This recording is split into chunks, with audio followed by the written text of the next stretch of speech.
Local U.S. representatives are now in Washington, D.C. ready for the fiscal cliff negotiations. But some remain skeptical over what will be accomplished on the tight deadline. Fox 11's Kelly Schlicht brings us multiple views.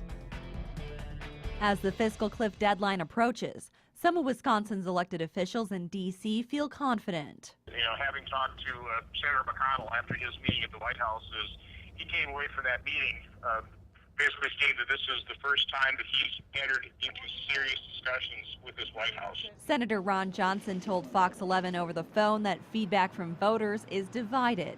Some don't want any new taxes, while others just want a compromise. The phone calls and emails and letters we received on the whole fiscal cliff issue, it's in total about 10,000. Which is relatively high for one of these issues. Both members of the U.S. House of Representatives and Senate say they've gotten a huge response from people back here in Wisconsin weighing in about the fiscal cliff. But if you're trying to call your congressman today, you may have trouble getting through. Thank you for contacting the Washington, D.C. office of Congressman Reed Ribble.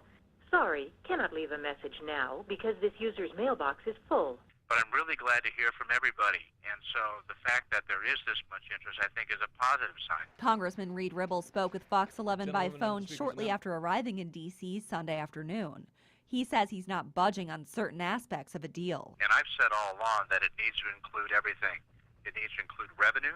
It needs to include entitlement reform. Local Democratic Party organizers say they hope congressional Republicans can put aside partisan politics. I just wish that the Republicans would get back to Washington, do their job, let their people vote. I'd hate to see us fall back into recession. Political analysts say the government will stay afloat for a little while if Congress can't find a short-term solution.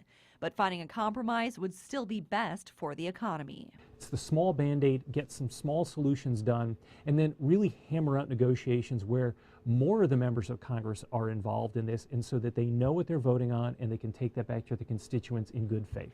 Meanwhile, the clock is still ticking. Kelly Schlicht, Fox 11 News.